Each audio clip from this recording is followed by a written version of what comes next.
ਅੱਜ ਆਪਾਂ ਕਰਾਂਗੇ ਗ੍ਰਾਮਰ ਦਾ ਟੌਪਿਕ ਪੰਕਚੁਏਸ਼ਨਸ। ਪੰਕਚੁਏਸ਼ਨਸ ਹੁੰਦੀਆਂ ਉਹ ਨਿਸ਼ਾਨ ਜੋ ਆਪਾਂ ਇੱਕ ਸੈਂਟੈਂਸ ਦੇ ਵਿੱਚ ਵਰਤਦੇ ਹਾਂ ਉਸਨੂੰ ਸਹੀ ਬਣਾਉਣ ਲਈ।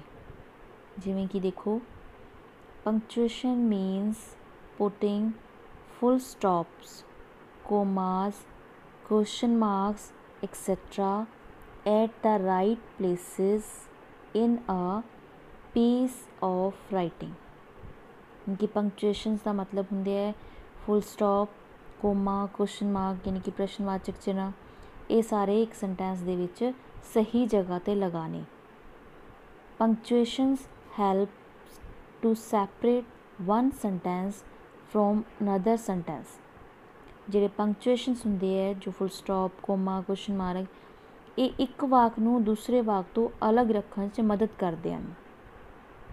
ਜਾਂ one part of a sentence from another, ਜਾਂ ਵਾਕ ਦੇ ਇੱਕ ਹਿੱਸੇ ਨੂੰ ਦੂਸਰੇ ਹਿੱਸੇ ਤੋਂ ਅਲੱਗ ਰੱਖਣ ਲਈ ਮਦਦ ਕਰਦੇ ਹਨ। The important marks of punctuation are, ਕੁਝ ਖਾਸ ਪੰਕਚੁਏਸ਼ਨ ਦੇ ਨਿਸ਼ਾਨ ਹਨ ਜਿਵੇਂ ਕਿ ਕੈਪੀਟਲ ਲੈਟਰਸ, सेंटेंस का पहला अखर कैपिटल होवे, वड्डा लिखिया जावे, जिमें कि सी वड्डा लिखिया। फुल स्टॉप, बिंदी हुंदी है, डॉट जो सेंटेंस दे एंड विच लगता है। फुल स्टॉप बिंदी जो सेंटेंस दे ख़त्म होने ते, जो एक पॉजिटिव सेंटेंस दे ख़त्म होने ते लगाई जाती है। कोमा जिथे सेंटेंस दे विच थोड़ी देर लिए रुकिया जाता है कि दो या तीन चीज़ां दित्तियां जांदियां हन, उत्थे कोमा लगाया जाता है दो शब्दां नूं अड रखण लई। क्वेश्चन मार्क, जिहड़े वाक दे विच कोई सवाल पुछया जाए, प्रश्न पुछया जाए, उस दे एंड विच क्वेश्चन मार्क लगता है। एक्सक्लेमेशन मार्क, हैरानी वाला, अचंभे वाला सेंटेंस या वाक जिथे हुंदा है उस दे एंड विच एक्सक्लेमेशन मार्क लगता है। कुछ एग्जाम्पल करांगे। First word in a sentence यानी कि वाक का जो पहला अखर होंगे वड्डा, जिवें एग्जाम्पल है he was late for the film, यानी कि एच इत्थे कैपिटल रखा गया। उस तरह second sentence she came back soon, ऐसे इत्थे वड्डा रखा गया। कुछ खास वर्ड्स होंगे ने, कुछ लैटर्स होंगे ने जो चाहे स्टार्टिंग चाहन, चाहे एंड चाहन, चाहे विचाले आन, उन्होंने पहला अखर वड्डा ही होएगा। जिवें कि आई, या किसी लोगों का नाम, पीपल्स नेम, जिमें कि राधिका, आई इत्थे विचाले आया है, वड्डा आया है। उस तरह अगर इत्थे राधिका ते इत्थे उसकी जगह कोई होर नाम हुंदा शीना, तो उसका एस वड्डा ही आना सी। किसी जगह का नाम, प्लेसिस, इंस्टीट्यूशन, कोई लैंगवेज, इन्हां दे नाम का पहला अखर वड्डा ही आएगा, चाहे वो सेंटेंस दे विचाले हो, चाहे एंड च हो, चाहे स्टार्टिंग च हो। जिमें एग्जाम्पल देखो, आई स्टडीड इन केंद्रीय विद्यालय अमृतसर, हुण इत्थे इंस्टीट्यूट का नाम है, केंद्रीय विद्यालय, तो इन्होंने दोनों के पहला अखर कैपिटल आ गया। अमृतसर सिटी है, किसी जगह का नाम है, उसका पहला अखर वड्डा आएगा। Most people in the world speak Spanish language, most का एम वड्डा करता स्टार्टिंग विच, आ लैंग्वेज है स्पैनिश, तो एस वड्डा आ गया। उस तरह जिमें कुछ प्रोडक्ट्स के नाम आएंगे, जिमें कि लक्स, सैमसंग, ये ब्रांड ने, इन्हां दे कंपनी के नाम है, चीज़ों के नाम ने, तो उन्हों का पहला अखर वड्डा ही आएगा, चाहे वो सेंटेंस के अंदर होण। आई वड्डा कैपिटल, लक्स L capital, my Samsung phone was stolen, my का एम तो कैपिटल आएगा क्योंकि स्टार्टिंग है, सैमसंग का एस भी कैपिटल आएगा क्योंकि ये ब्रांड का नेम है। उस तरह कुछ कैलेंडरी आइटम्स ने, जिमें कि Diwali, Holi, festival, days name, months name, जिमें कि I sent my friend a Diwali card while she sent me Christmas card. देखो ये फेस्टिवल है, दिवाली, डी वड्डा, क्रिसमस सी वड्डा। Sanjay does not like going to the office on Monday, Sanjay का एस कैपिटल, नाम है इसलिए भी, स्टार्टिंग है इसलिए भी।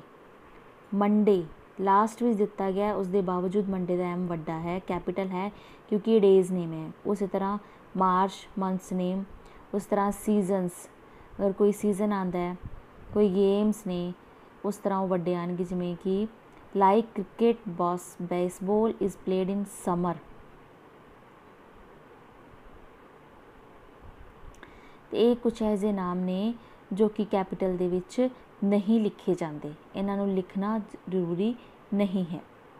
उस तरह जिमें किसी का खास नाम दिता जाए, the name of my doctor is doctor Agarwal, तो इस डॉक्टर का डी कैपिटल।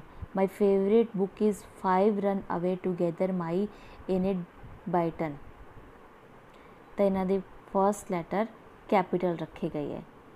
ये पंक्चुएशन का सिर्फ एको ही टॉपिक है कैपिटल वाला, जिसके कुछ एग्जाम्पल्स ने आपां करांगे।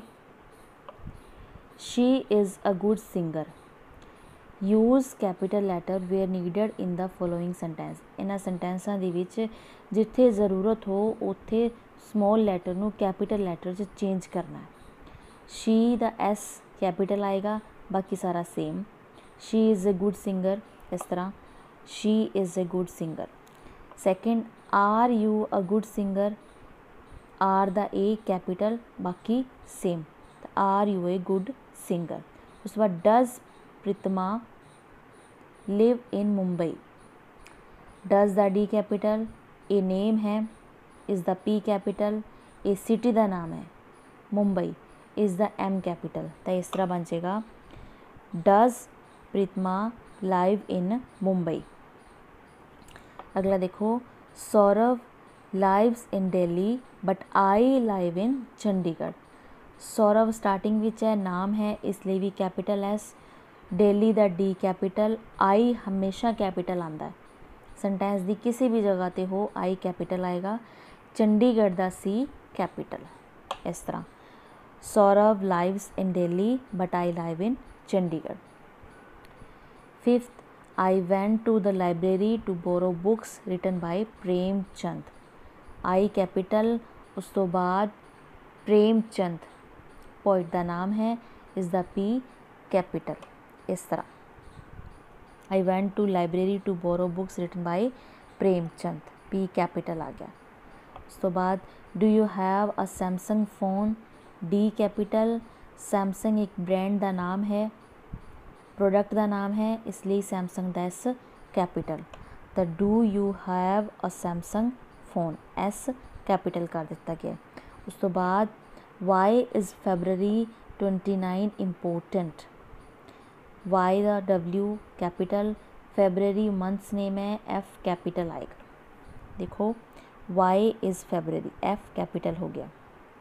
उस तो बाद Albert Einstein was a famous scientist, Albert Einstein name है, A capital, E capital, was a famous scientist, same.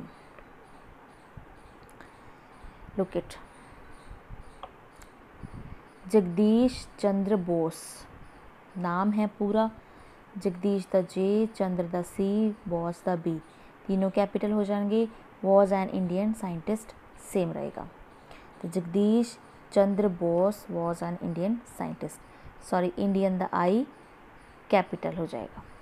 उसके बाद I will buy Sony television from Delhi, I capital, Sony द एस कैपिटल, दिल्ली द D capital. Look at, I will buy Sony television from Delhi.